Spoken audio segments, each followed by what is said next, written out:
अस्सलाम वालेकुम, मैं हूं सुल्तान ज़ई, आपका होस्ट, और कप ऑफ टी विद सुल्तान ज़ई के साथ आपके लिए एक शख्सियत को लेकर हाजिर हुआ हूँ।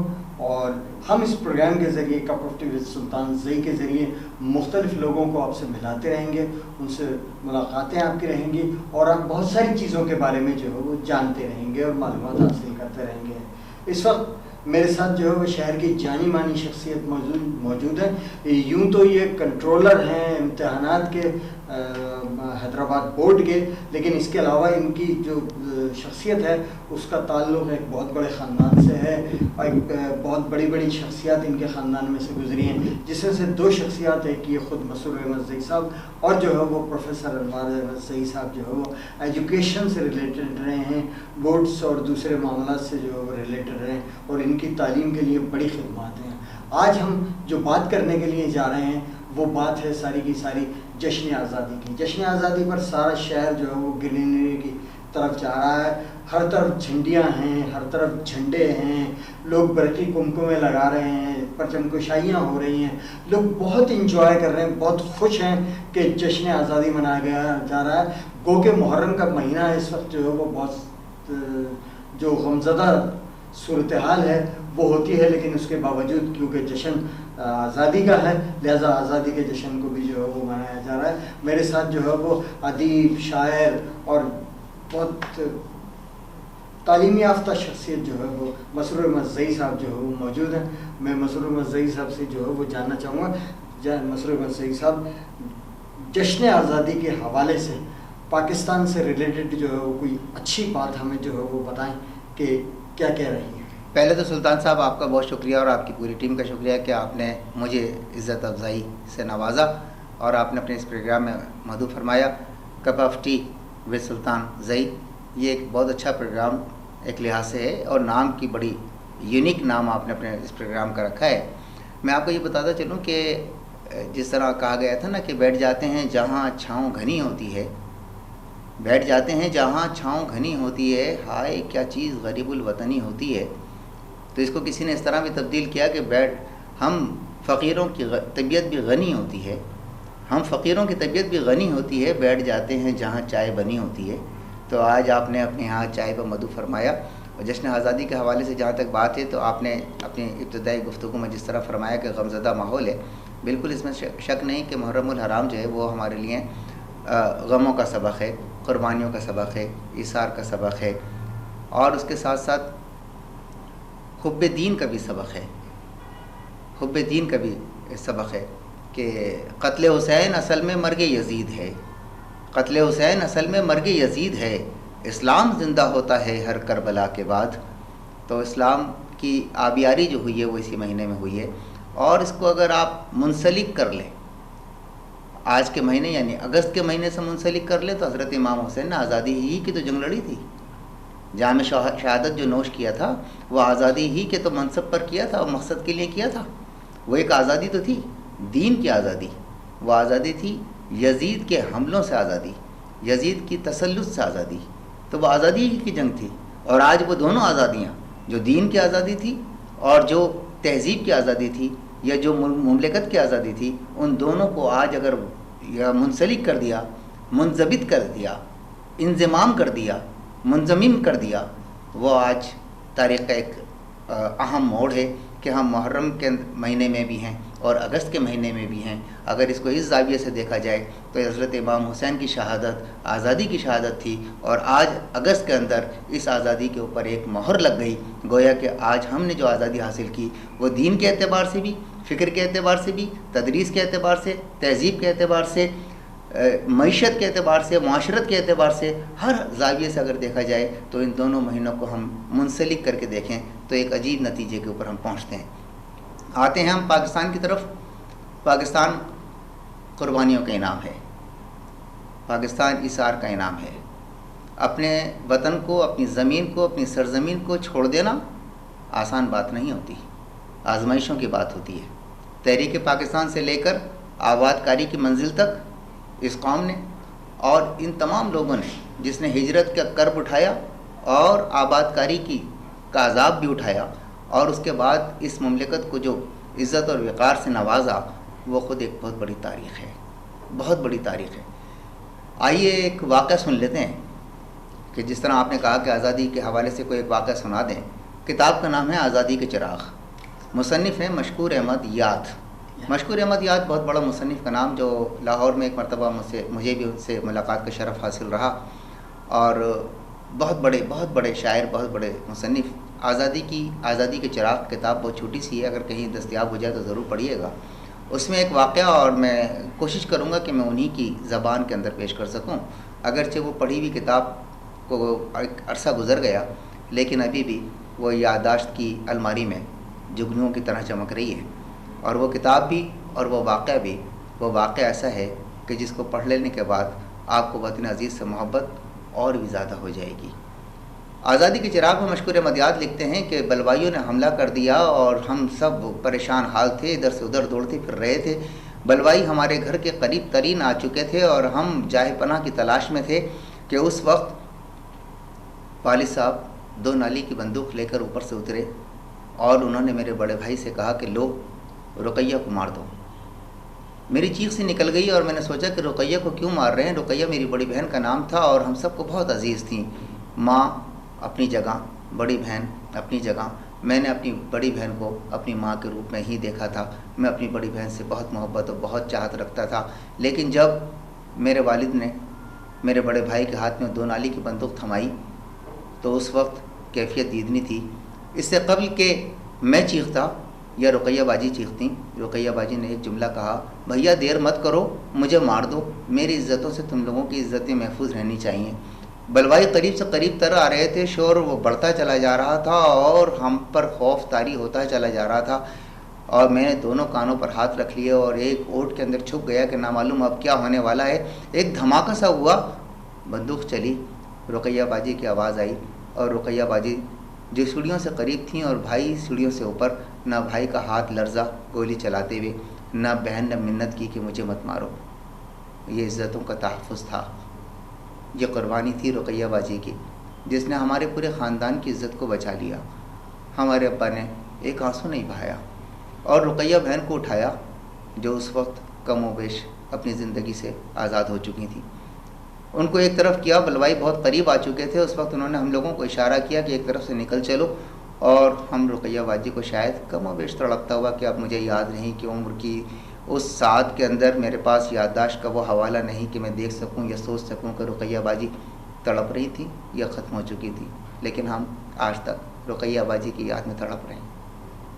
یہ مشکور احمد یاد کی ایک کتاب کا چھوٹا سا ایک حوالہ میں نے آپ کو دیا، اور میں نے چاہا یہ کہ کم و بیش میں انہی کے الفاظ میں یہ بات بیان کر سکوں۔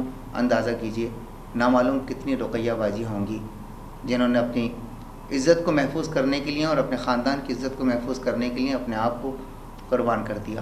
یہ تو وہ رقیہ باجی تھی جس کو ہم نے اپنے ہاتھوں سے خود ختم کیا۔ ایسی کتنی رقیہ باجیاں تھیں جو بلوائیوں کے ہاتھوں ختم ہوئیں، نامعلوم کتنے عصمتیں تار تار ہوئیں، نامعلوم کتنی قربانیاں اس راہ آزادی میں صرف ہو گئیں، تب کہیں جا کر وہ آزادی کا چراغ طلوع ہوا۔ آئیے ایک اور کتاب کی طرف چلتے ہیں۔ کتاب کا نام ہے آواز دوست، مصنف کا نام ہے مختار مسعود۔ مختار مسعود اس شخصیت کا نام تھا کہ جس کی نگرانی میں مینار پاکستان بنا، وہ اس تنظیم کے سرپرست و چیئرمین تھے۔ مختار مسعود اپنی کتاب آواز دوست میں لکھتے ہیں کہ جب مینار پاکستان تعمیر ہو گیا تو میں اس کی سیڑھیوں پر بیٹھا تھا کہ سامنے میری نظر سامنے بادشاہی مسجد کی میناروں پہ پڑی، تو میں نے دیکھا اور میں نے سوچا کہ بظاہر اس مینار سے ان میناروں تک فاصلہ کچھ بھی نہیں، لیکن یہ فاصلہ ہم نے 200 سال میں طے کیا ہے۔ تو مینار پاکستان نے جھک کر میرے کان میں سرگوشی کی کہ جب جہاد کی جگہ جمود اور حق کی جگہ حکایت آ جائے، جب ملک کی جگہ مصلحت و ملت کی جگہ مفاد آ جائے، جب مدرسے سنسان اور مسجدیں ویران ہو جائیں، جب مسلمانوں کو زندگی سے پیار اور موت سے خوف آنے لگے، تو صدیاں اسی طرح گم ہو جاتی ہیں۔ یہ وہ اقتباس ہے جب پاکستان تعمیر ہو گیا، اور اس کے درمیان کا ایک اقتباس اور سنتے چلیے۔ کتاب یہی ہے آواز دوست، اور مصنف یہی ہیں مختار مسعود کے، جو لکھتے ہیں کہ جب میں اس وقت CSS نہیں ہوتا تھا، لیکن CSS کا مساوی جو امتحان تھا وہ پاس کر لینے کے بعد جب وہ سلیکٹ ہو گئے تو کہتے ہیں کہ میں قائد اعظم کی خدمت میں حاضر ہوا. جب میں قائد اعظم کی خدمت میں حاضر ہوا تو میں نے 3 چیزیں وہاں محسوس کی.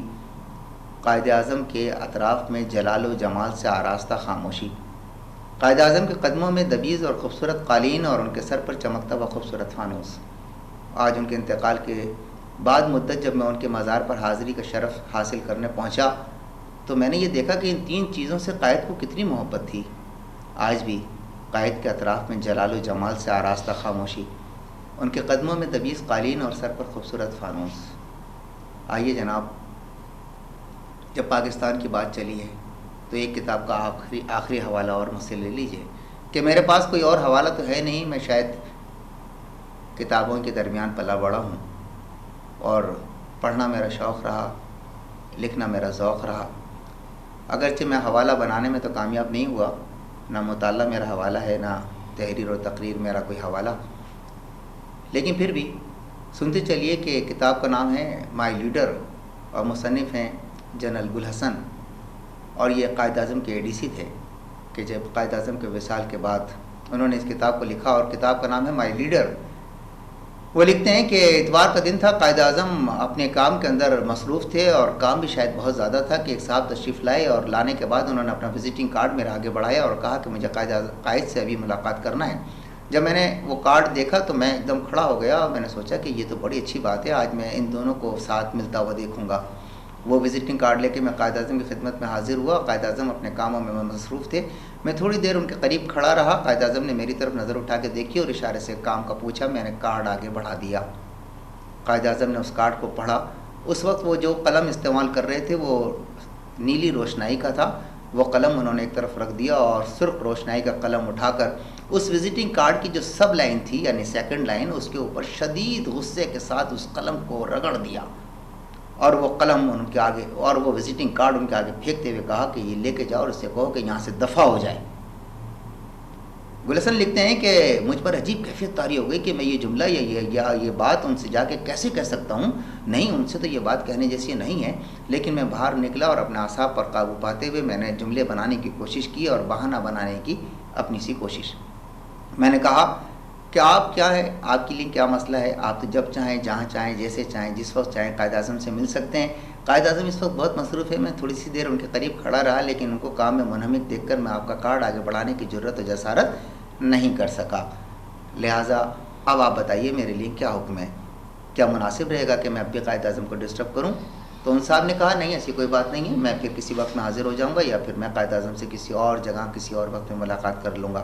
وہ صاحب چلے گئے اور میں دیر تک اپنی کرسی کے اوپر جھولتا رہا اور دیکھتا رہا کہ شخصیت اسی کو کہتے ہیں، منصب اسی کو کہتے ہیں، فرض اسی کو کہتے ہیں، تعمیر اسی کو کہتے ہیں، تہذیب اور تعلیم اسی کو کہتے ہیں. آپ کو یہ بتاتا چلوں کہ وہ وزٹنگ کارڈ کس کا تھا اور وہ کون سی لائن تھی جس کو قائد اعظم نے شدید غصے کے اندر قلم زد کیا تھا. اس وزٹنگ کارڈ کے اوپر لکھا تھا احمد علی جینا، جو قائد اعظم محمد علی جینا کے سگے چھوٹے بھائی تھے، محمد علی جینا. اور سیکنڈ لائن جس کو قائد اعظم نے شدید غصے سے قلم زد کیا تھا اس کے اوپر لکھا تھا برادر آف قائد اعظم محمد علی جینا. قائد اعظم نے اس وقت لائن کاٹ دی. اس وقت گل حسن کہتے ہیں کہ میں سوچنے لگا کہ انہوں نے یہ لائن کاٹتے وقت کیا سوچا ہوگا. انہوں نے سوچا ہوگا کہ جو شخص میرا حوالہ بنا کر لوگوں سے ملے گا وہ نہ معلوم کتنے مفادات حاصل کرے گا، اس لیے میں برادر آف قوم، برادر آف جنریشن ہوں، میں برادر آف صرف احمد علی جینا نہیں ہوں. اس طریقے سے قوم کی آبیاری ہوئی ہے، اس طریقے سے مملکت بنی ہے. اب ہمارا فرض بنتا ہے کہ ہم اس پاکستان کو ویسا بنا سکیں جیسے قائد اعظم نے سوچا تھا. ہم اس مینار کو اتنا ہی بلندی کی طرف لے کے جا سکیں جیسا مختار مسعود نے سوچا تھا. ہم اس آزادی کا تحفظ ویسے ہی کر سکیں جیسا ہمیں مشکور احمد یاد نے بتایا. سلطان بھائی شاید میری بات طویل ہو گئی. نہیں، آپ کی بات جو ہے وہ بہت اچھی اور خوبصورت تھی اور اس کو سننے میں جو ہے وہ بڑا مزہ آیا. اس شہر کے اندر، اس ملک میں ویسے بہت کم لوگ بچے ہیں جن کے پاس اتنی خوبصورت باتیں ہیں کرنے کے لیے اور لوگوں کو جو ہے وہ سبق دینے کے لیے مہذب قسم کے الفاظ ہیں. ایک میں چھوٹا سا جو ہے وہ بریک لینے کی طرف جاؤں گا اور اس بریک کے بعد جو ہے وہ پھر واپس آتے ہیں اور پھر کچھ مزید باتیں جو ہے وہ جشن آزادی اور کووڈ اور ایجوکیشن کے مسائل کے حوالے سے بات کریں گے.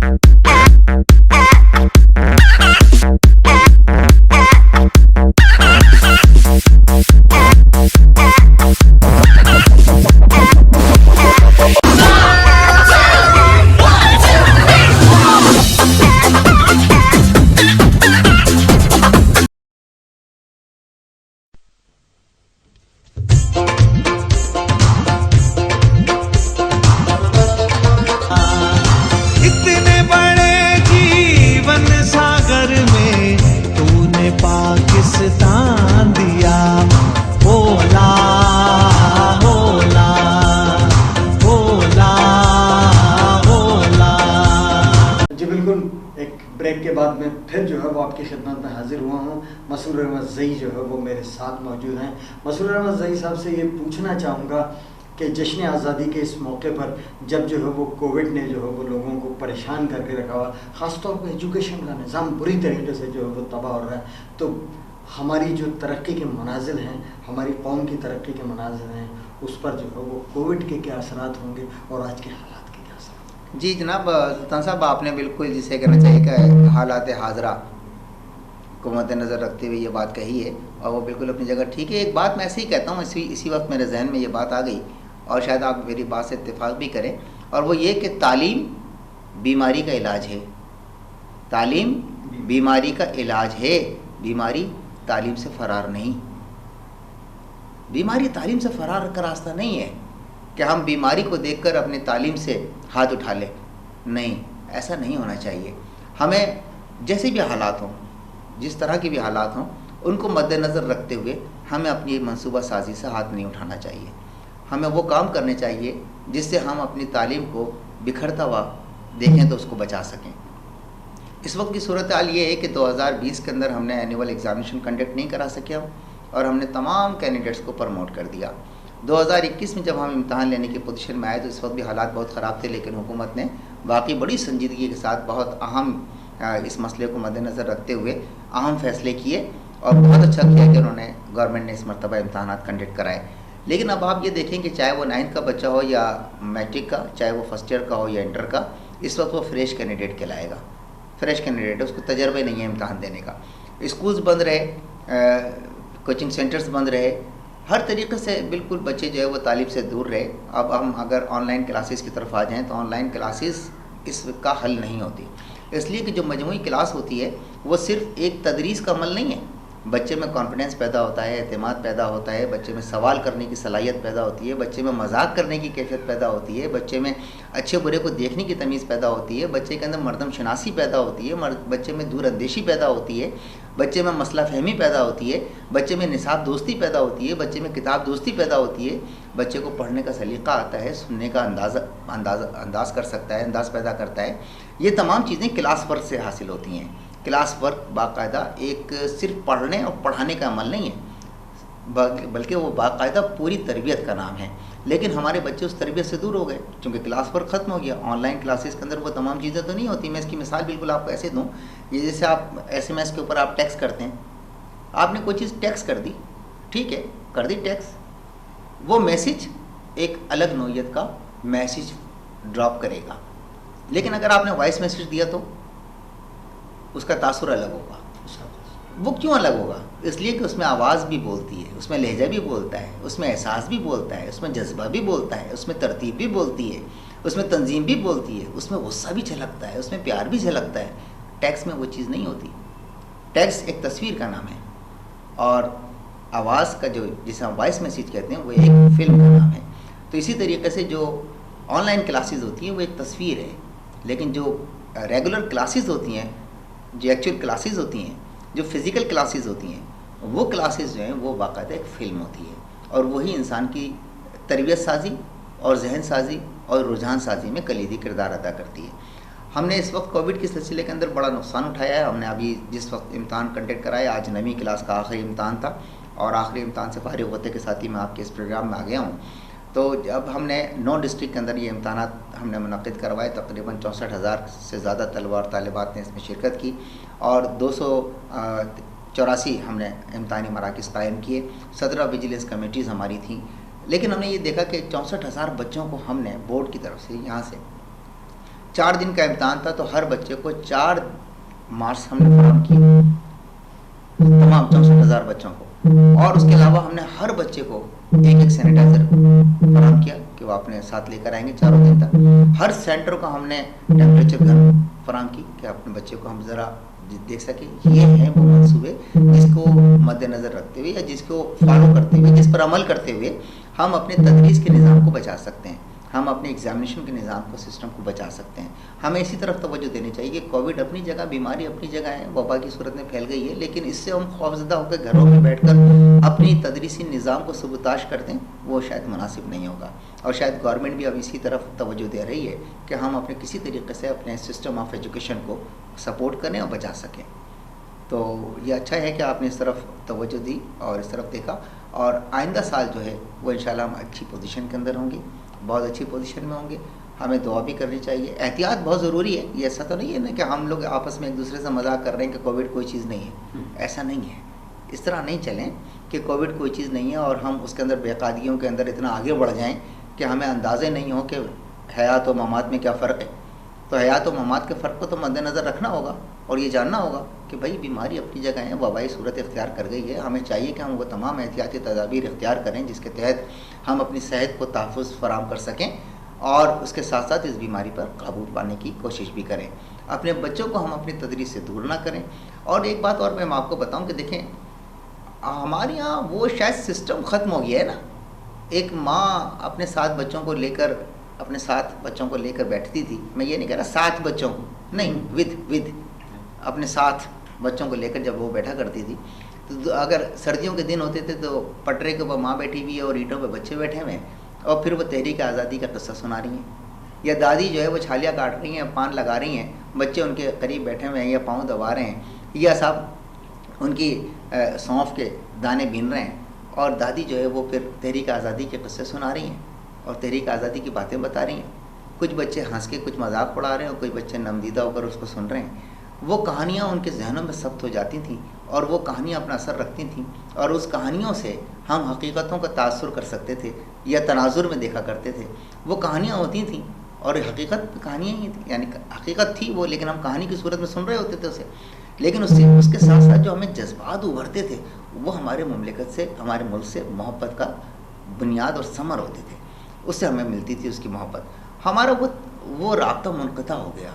आज आपके पास भी मोबाइल है, मेरे पास भी मोबाइल है। आज आप अपने मोबाइल में लगे हुए हैं, अम्मी अपने मोबाइल में, और शायद दादी भी अपने मोबाइल में लग चुकी हैं। अब हम उस दौर में हैं कि हमारी नानियाँ और दादियों को भी मोबाइल का सेंस हो गया है। तो अब उसके बाद में वो रब्त ख़त्म हो गया जो रब्त ज़ब्त के रिश्ते से बंधा हुआ था, वो ख़त्म हो गया। एक बात और मैं आपको बताऊं कि दूसरी बात ये भी है कि अब वो कहानियाँ सुनाने वाले भी ख़त्म हो गए, क्योंकि वो तजर्बे से गुजरे थे, उन्होंने हिजरत का मंजर खुद देखा था। आप तो सुनी हुई चीज़ को आगे बढ़ाएंगे, वो देखी हुई चीज़ को आगे बढ़ा रहे थे। तो जो देखी हुई चीज़ को आगे बढ़ाने का तासुर था, उसके अंदर जज्बा था, उसमें जोश था, उसमें वलवला था, उसमें अक़ीदा था, उसमें प्यार था, उसमें कुर्बानी थी, उसमें इसार था, उसमें मरमिटने का तासुर था, उसमें हुब्बुल वतनी थी, उसमें सच्चाई थी, उसमें हकीकत थी, उसमें नमदीदगी थी। आज जो आप सुनाएंगे वो आर्टिफिशियल होगा। मैं जो भी कुछ कहूँगा वो एक तरीके का थोड़ा सा आर्टिफिशियल होगा। मैं बात को तासुर देने के लिए कुछ महाकात से काम तो लूँगा, कुछ लफ्ज़ियात से काम लेकर उस कहीं भी बात में जान डालने की कोशिश तो करूँगा, लेकिन शायद वो हक़ अदा नहीं कर सकूँगा जो नानी आधी कहानी के बाद रोने लगती थी, दादी आधी कहानी के बाद खांसने लगती थी। वो तासुर मैं कहाँ से लाऊँगा? जी बिल्कुल सही कह रहे हैं। मसरूर अहमद ज़ई साहब हमारे साथ मौजूद हमारे प्रोग्राम के अंदर, और आज मैं जो है वो मौके का फ़ायदा उठाते हुए इन्हें जो है वो, जैसा कि अभी मोबाइल्स की बातें कर रहे थे, या तो मोबाइल पे या व्हाट्सएप पे जो है वो जश्न आज़ादी का मैसेज देता कि आपको मुबारक हो, तो उसकी जगह आज मुझे मौका मिल रहा है कि मैं आपको जश्न आज़ादी जो है वो मुबारक। बहुत शुक्रिया, आपको भी मुबारक, मुझे भी मुबारक, और हमारे तमाम देखने वालों को, सुनने वालों को भी मुबारक। क्योंकि एक बहुत पढ़े लिखे और समझदार ख़ानदान से ताल्लुक़ है। बहुत सारे जर्नलिस्ट जो है वो मसरूर अहमद ज़ई साहब के ख़ानदान के अंदर मौजूद हैं, उसमें मेरे भी कुछ साथी जो है वो मौजूद हैं। इसका अंदाज़ा इस बात से लगा सकते हैं कि जो जुमले उन्होंने نے ادا کیے، یہ جملے جو ہے مجھے ادا کرنے چاہیے تھے. یہ میری تصحیح کا جو ہے وہ سما ہے. مسرور احمد زئی صاحب، آپ کا بہت بہت شکریہ. آپ نے انتہائی مصروفیت کے اندر سے امتحانات کے ٹائم میں سے ہمارے لیے جو ہے وہ تھوڑا سا وقت نکالا، ہمارے لیے اور ہماری قوم کے بچوں کے لیے اور لوگوں کے لیے جن کو جو ہے وہ آپ کی تاثر والی باتیں، خوبصورت باتیں، مزاج اور تہذیب کے انداز کی باتیں جو ہے وہ سننے کو جو ہے وہ ملی ہیں.